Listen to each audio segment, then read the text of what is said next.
The Jack Benny Program.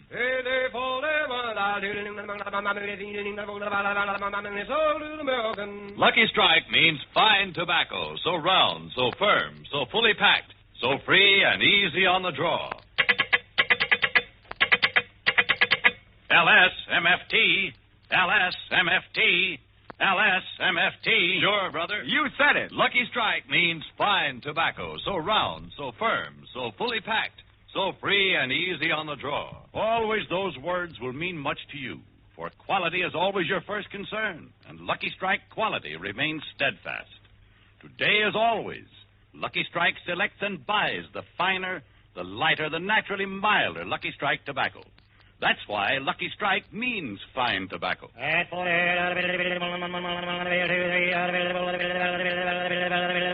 Sold American. Yes, Lucky Strike means fine tobacco.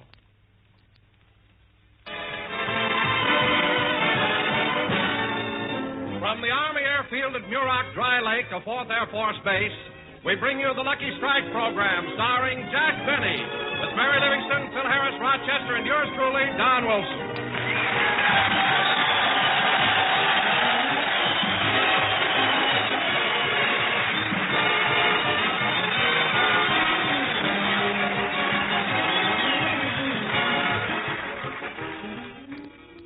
Ladies and gentlemen, after the thrills, action, and excitement of the recent hectic election, there has been a terrific letdown. And here he is, Jack Benny.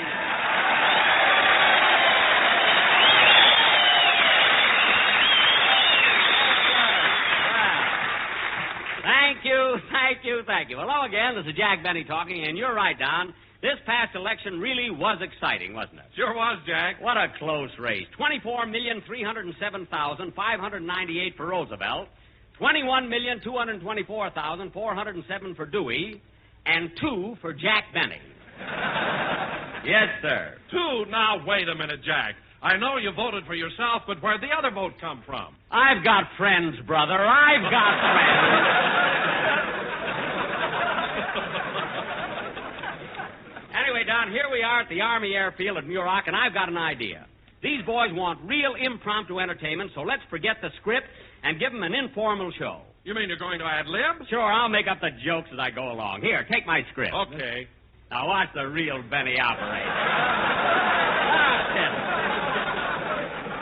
Now, fella, watch me ad-lib here. Well, fellas, here we are up at Muroc, located in the middle of the desert.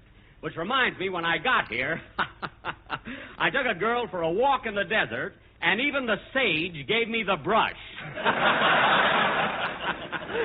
Get it? Sage, brush? Who needs a script? You do, and here it is. All right, wise guy, but I still think that I can... Oh, hello, Mary. Hello, Jack. Hiya, fellas.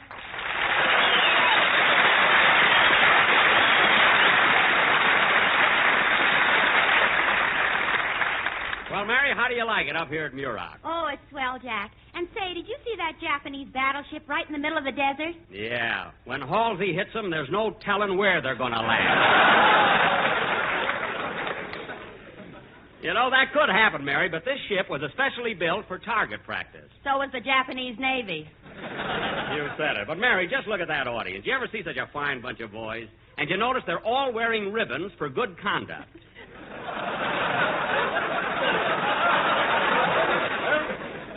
Good conduct? Yeah. Well, up here, what else can they do?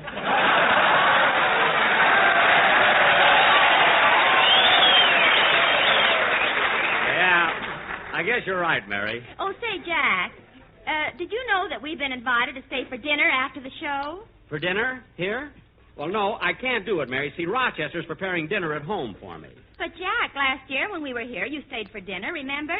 After your show, they gave a barbecue, especially for you. Some barbecue, a coyote with an apple in its mouth. Barbecue. Oh, Jack, where would they get a coyote around here? Are you kidding? Let me tell you something, Mary. Last night about midnight, when all was dark and quiet, about 10 coyotes sneaked into the mess hall and ate up all the K rations. Well, how did the coyotes get past the guard? Past the guard? Who do you think gave them the can opener? Say, that was pretty good, wasn't it, Don? Huh? Sure was, Jack. Sure was. You see, you do a lot better when you stick to your script. What are you talking about, Don? Well, at the start of the show, Jack told me to hold the script while he did some ad-libbing. Jack, ad-libbing? Ha, ha, ha.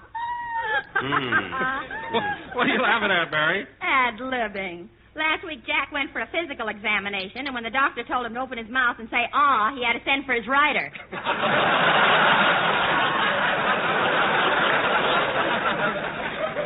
Send for his rider. Send for his rider. Don, this whole thing wouldn't happen if you didn't open your big fat mouth. You could show me a little gratitude for the $1,000 a week I'm paying you. You pay Don $1,000 a week? I hired him by the pound.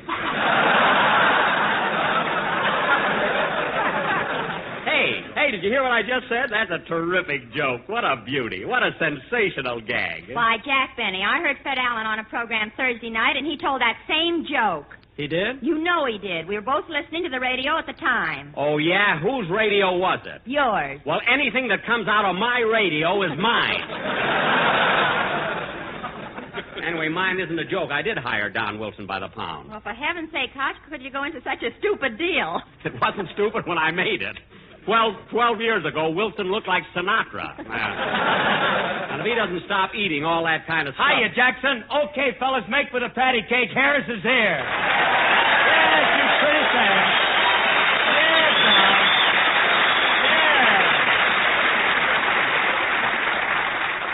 Yes. Well, what kind of an entrance does that make with the patty cake? These fellas aren't children, you know. They're men. They've seen life. You mean they haven't always been in Muroc? Well, that's no way to talk about a place that's doing so much good. You're not kidding, Jackson. You know, I've only been here one day, and it made a new man out of me. What? Yes, sir. I ain't touching another drop as long as I live. You're kidding. Not me, Jackson. Now, I've heard of seeing pink elephants and two-headed tigers, but what I seen today would make W.C. Fields vote for prohibition. Phil, what are you talking about? Well, I was driving along, minding my own business, see, when all of a sudden, there it is. I close my eyes, shake my head, open my eyes again, but it's still there. What's still there? What did you see? A battleship right in the middle of the desert. Phil, do me a favor and sit down, will you? Oh, you're ashamed of me, huh? Well, I'm not as bad as some of these guys around here. What? I only saw the battleship. They were shooting at it.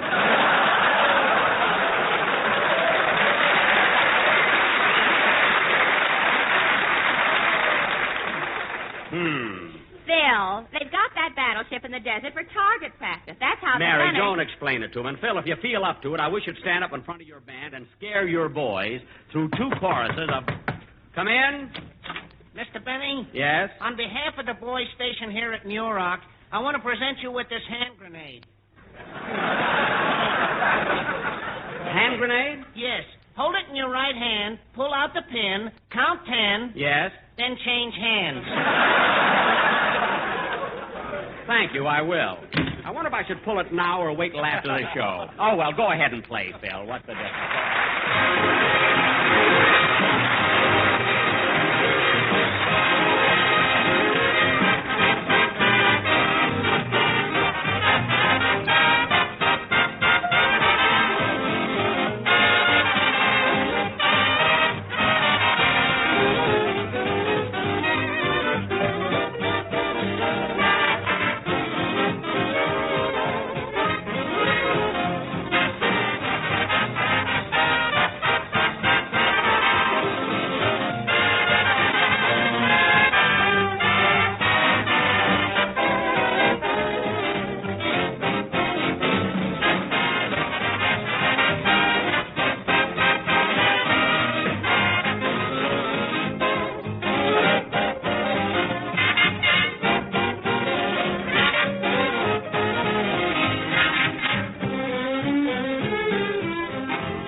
How Many Hearts Have You Broken, played by Phil Harris, and as makes you wanna, but you wouldn't dare because it's against the law, orchestra.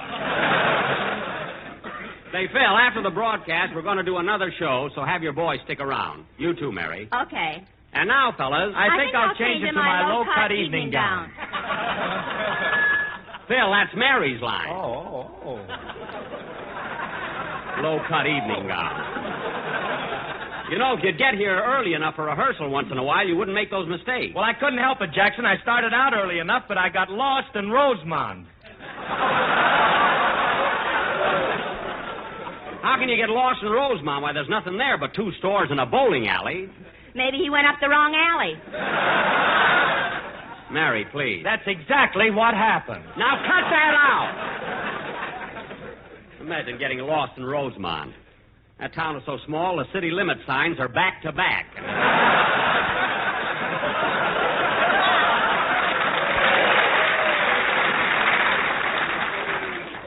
That's a small town around here, folks. Oh, really, I know because I walked through Rosemont this morning. That's right, fellas.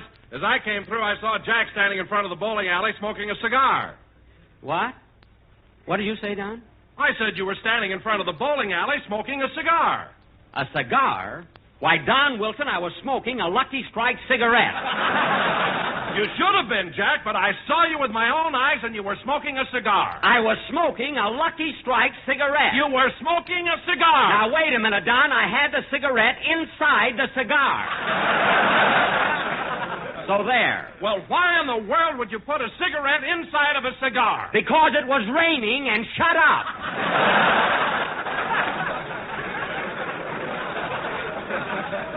You're just trying to get my job. Anyway, Don, we're out in the desert, so what you saw was a mirage. And with men who know mirages best, it's Lucky's 2-1. Very good, Don, very good. Our little fight worked out for the best. Now, let's get back to the... Oh, darn it. Come in. Yes? Special delivery letter for Mary Livingston. I'll take it, boy. Here's a tip for you. Oh, gee, a nickel. Now I can do my Christmas shopping.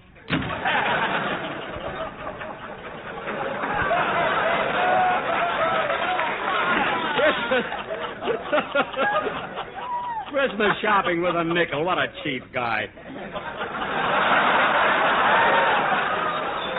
You know, he's got a peculiar voice for a boy, hasn't he? Jack, give me my letter. Oh, yes, here it is, Mary. Thanks.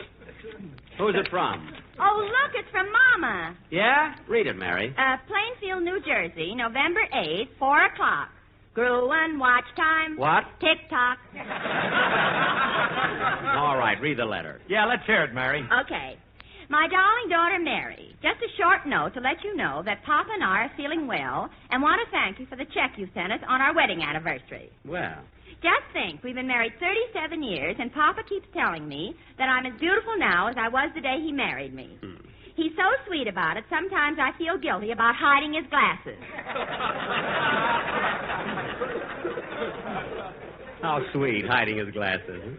I got a letter from your cousin Willie, who is now stationed in the South Pacific. He says that this summer Jack Benny entertained at his camp. And in his opinion, Jack is certainly one of the biggest. And then 5 words were cut out by the censor.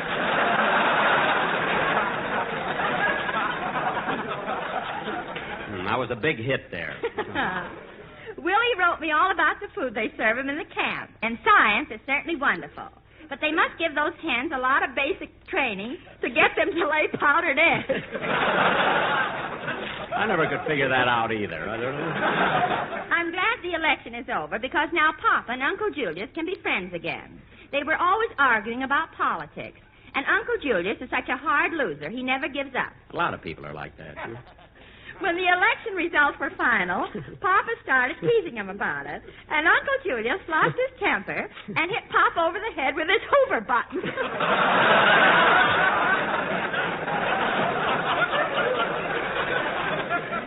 Oh, fine.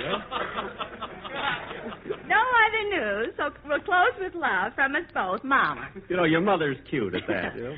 P.S. If Jack is reading over your shoulder, give him my regards. If he isn't, what I told you over the telephone still goes. How do you like that? I hope your father finds his glasses.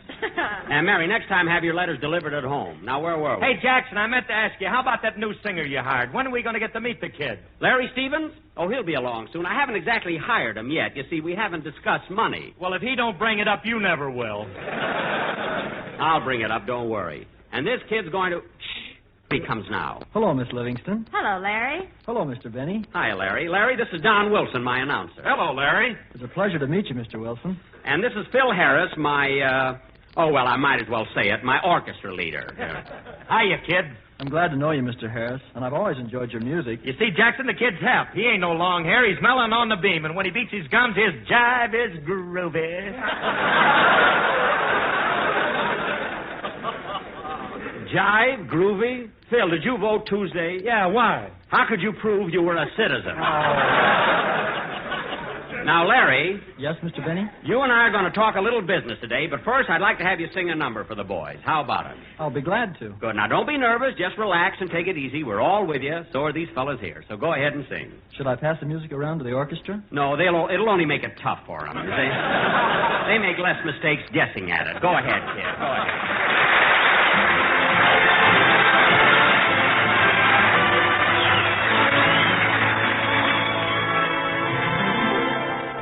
It's the end of the story, the same old story. All the stars in their glory. No, we must part. Though I have to surrender your kisses so tender that used to enchant me. Won't you grant me only this?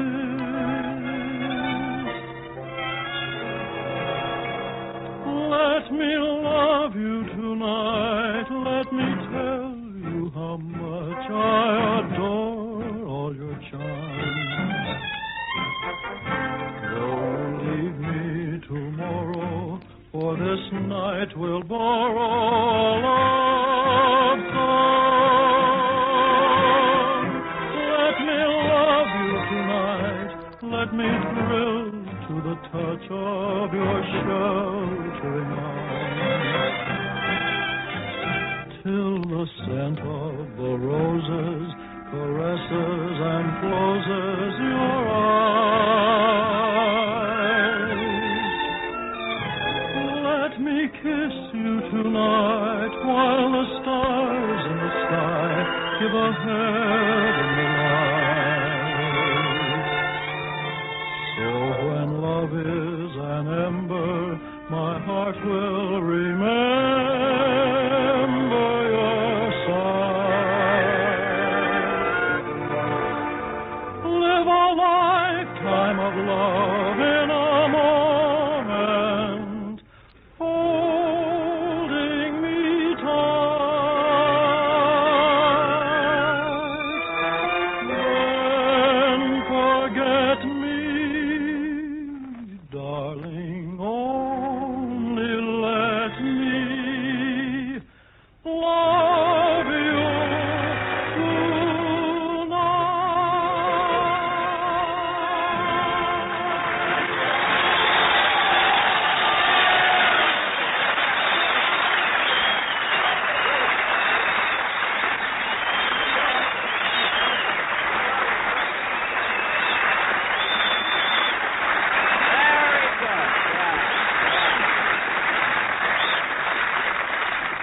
Yes, sir. That was Let Me Love You Tonight, sung by Larry Stevens, and very good, Larry. Thank you, Mr. Benny. Now, Larry, I want to talk things over with you.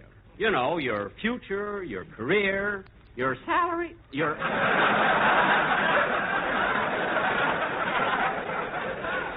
You know, your salary. His voice always cracks on that word.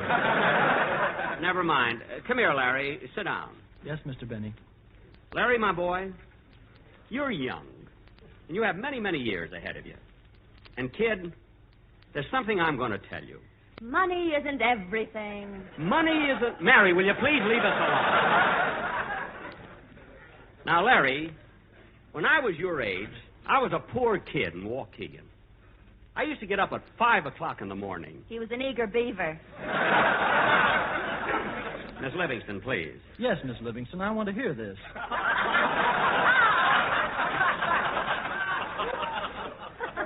Yes, Larry. I was very poor. I didn't have the opportunities that you have.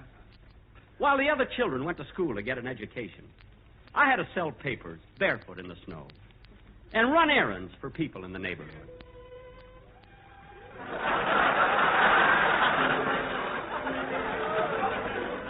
And when I ran those errands, I'd be happy just to get a nickel or a dime and clench tight in my little fist.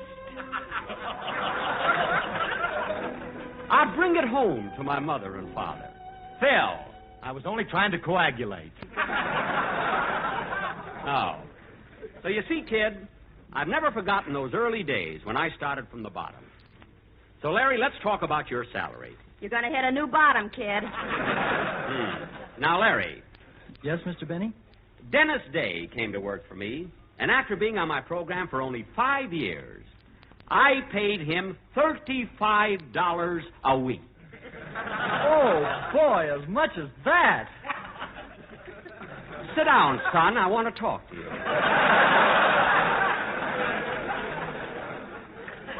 Now, naturally, you wouldn't expect $35 a week to start with, would you? Well... Of course not. So I'll tell you what I'm going to do, kid. Larry, my boy, I'm going to pay you. That is, I'll start you off with $22.50 a week. How's that, kid? Oh, that's swell, Mr. Benny. Thanks very much. Yes, sirree. Excuse me. Hello? Hello, Mr. Benny. This is Rochester.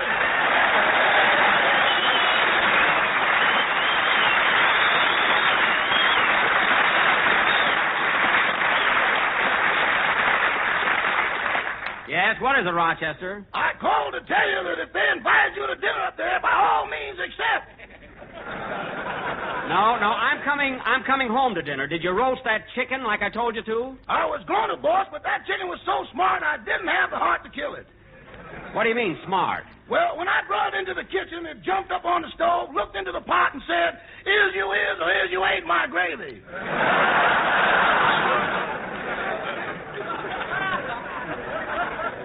Rochester, that's a terrible joke. That ain't bad for a chicken.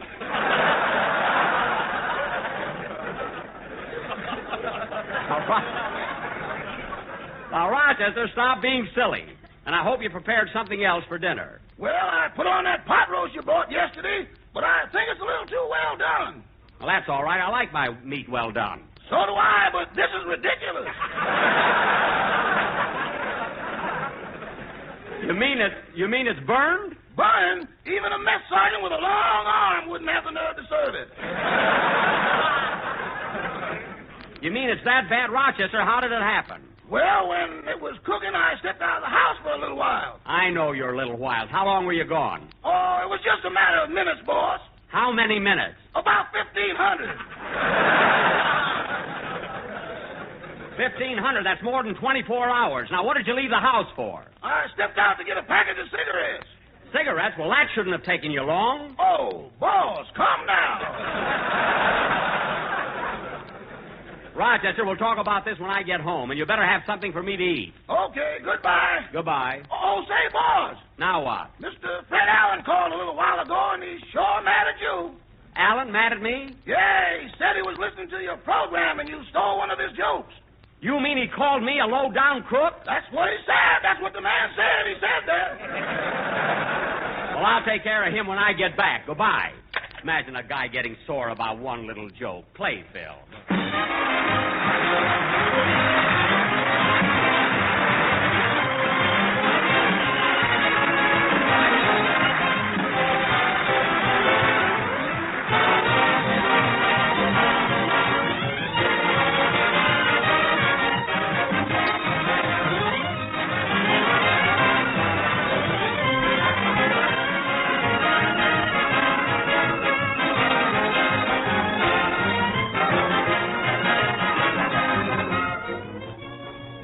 Ladies and gentlemen, I have an extremely serious message to deliver and ask you to listen closely.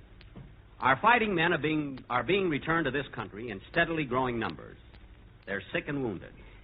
The gallant members of the Army Nurse Corps have managed, up till now, to hold their own in caring for these men. But as I speak to you, 10,000 more registered nurses are needed immediately. The nurse who enters the Army Nurse Corps will practice her profession where it will do the most good. Now, you listeners can help me urge all registered nurses, those about to graduate, and members of the Cadet Nurse Corps to join the Army right now. For information, write to the Surgeon General, U.S. Army, Washington, D.C. tonight. While you are writing, wounded men are returning. Thank you.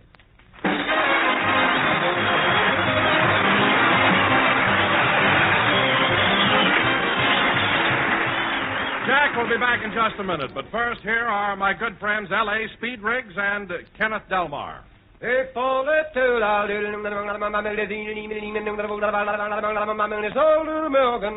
and gentlemen, at tobacco markets now open in the South, independent tobacco experts present at the auctions can see the makers of Lucky Strike consistently select and buy the finer, the lighter, the naturally milder Lucky Strike tobacco. And sworn records show that among such independent tobacco experts, auctioneers, buyers, and warehousemen, with men who know tobacco best, it's Lucky's 2-to-1. So smoke the smoke tobacco experts smoke. Lucky Strike. The famous tobacco auctioneers heard on tonight's program are Mr. L.A. Speed Riggs of Goldsboro, North Carolina, and Mr. F.E. Boone of Lexington, Kentucky. At 44, sold American. This is Basil Rysdale speaking for Lucky Strike. LSMFT, LSMFT, LSMFT. Lucky Strike means fine tobacco. So round, so firm, so fully packed, so free and easy on the draw.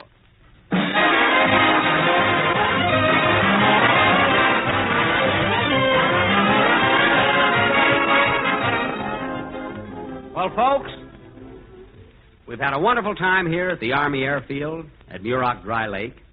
And I want to thank all the boys for inviting us up here and being such a swell audience. Next Sunday night, we'll be broadcasting from the U.S. Naval Hospital at Corona. So we'll see you next week, boys. Well, Larry, how did you feel being up here on the stage and singing in front of an audience? Oh, I liked it very much, Mr. Benny. You weren't nervous? Well, a little bit. Oh, well, that's all right. You'll get over it. Say, Mr. Benny, where do I have to sing tomorrow night? Tomorrow night? Oh, no place, kid. You don't have to sing until next Sunday. You mean I have the whole week off? Why, certainly. Gee, and you're paying me $22.50 a week? Well, I happen to like you, kid, and... You know, when I like anybody, the sky's the limit. But, Mr. Benny... Forget it, kid. Forget it. That's all. Good night, folks.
The Jack Benny program came to you from the Muroc Army Air Base, New York, and Hollywood. This is the National Broadcasting Company. KFI, Los Angeles, Earl C.